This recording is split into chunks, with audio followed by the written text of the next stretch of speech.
Hey, what's up, guys? This is Benny Ricciardi with rotocurve.com, and I'm here with our DraftKings NBA strategies for Wednesday, February 10th.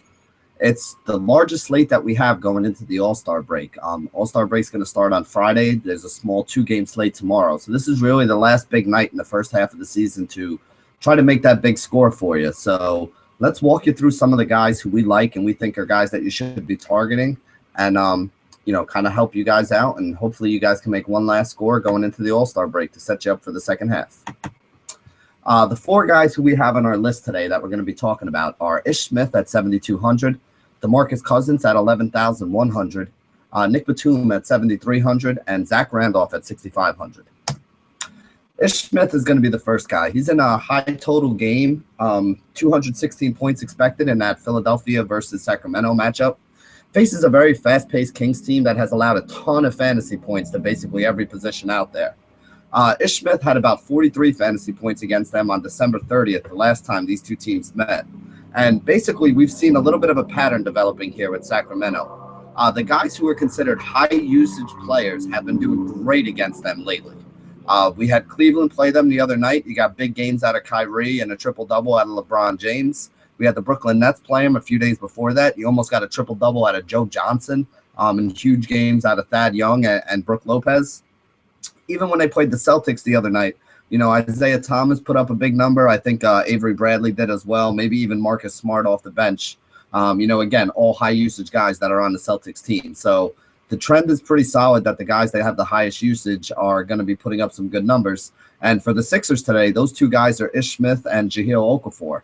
So I like Okafor, too, as somebody who's kind of flying under the radar. But I think Ish is probably the guy in the best spot. Again, he had the track record against them, scored 43 the last time. He seems to be healthy. He's playing 32 to 35 minutes a game. He did miss a game, but he came back and played 33 minutes, I think, in the last game. So it looks to be no ill effects of that game that he missed. And again, like we said, he has a high usage rate, 26.5%. So the guys with the high usage rates have been the ones putting up the huge games against Sacramento. The scores in these Sacramento games have been getting pretty out of control. So I do think Ish Smith is one of the top plays tonight. Next guy we're going to talk about on the other side of that game is going to be DeMarcus Cousins. Now, I understand he's incredibly expensive, but he's favored in a high total game versus Philly. Philly has allowed the most points this year to fantasy centers, and I want to kind of explain why that is. Jahlil Okafor is kind of undersized for a center. He's only about 6'10", and he's a rookie, so he still kind of forces the ball a little bit. He doesn't rebound very well, and he gets a lot of shots blocked. Now, I know people are going to be like, he had 17 rebounds the other day. What are you talking about? But if you look at his stats over the course of the season, this isn't a guy who's been putting up a lot of double-doubles with big rebounding games. So in the overall scheme of things, he's not a great rebounder. And, for that matter, neither is anybody on that Philly team. Now, Cousins has also been unstoppable offensively with 48-plus fantasy points in 16 of his last 18 games. This could be a game where he adds a few block shots, could be a game where he gets a few more rebounds against a weak rebounding team, and he's going to find a way to score. I mean, this guy is probably the most unstoppable scorer that we have in the league. He's too big, he's too strong, he's too fast, he's too talented for almost anybody to guard at this point. So I do think that Cousins is still in line for a big game here, even at 11,100.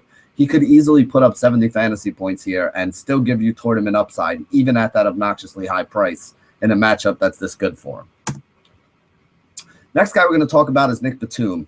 He's in a decent total game against the Indiana Pacers, and he may see some Paul George defense. So it's not the greatest spot overall to just target him and say this guy's a lock for, 50 fantasy points.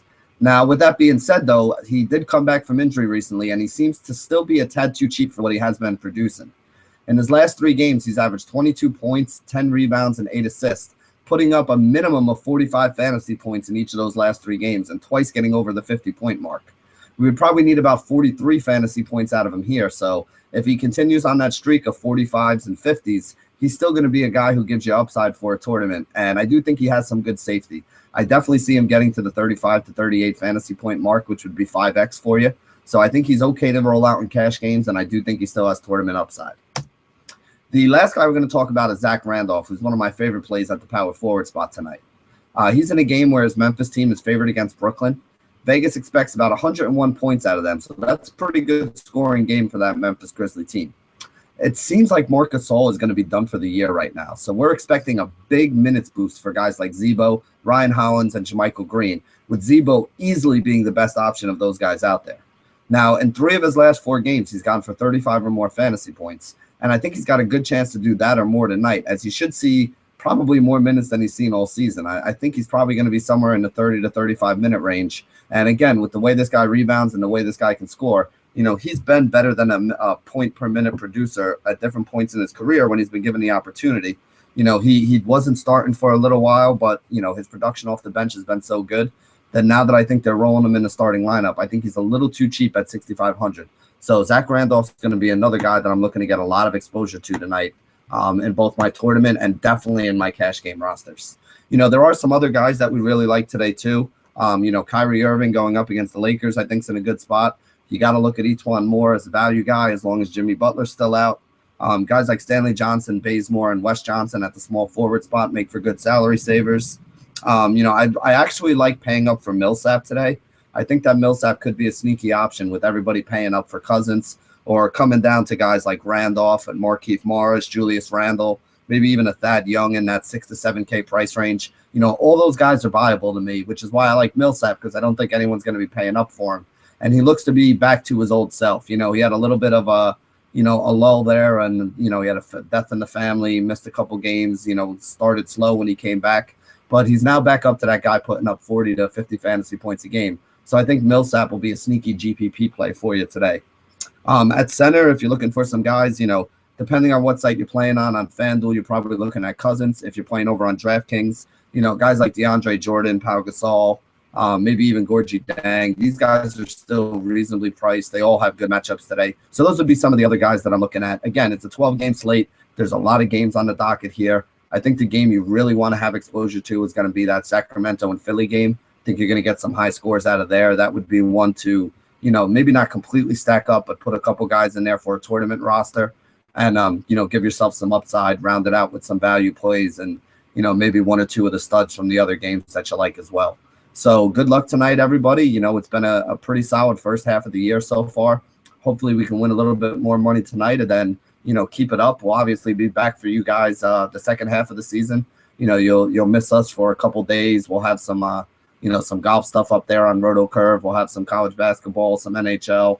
We got a lot of stuff going on over there. So make sure you get over, sign up to be part of the community. All the advice and everything we have over there is free. So we're just trying to help you guys become better daily fantasy players. And, that's the goal. Try to make everybody profitable and help grow this game. So thank you very much for joining us here at rotocurve.com. And as always, stay classy, DFS.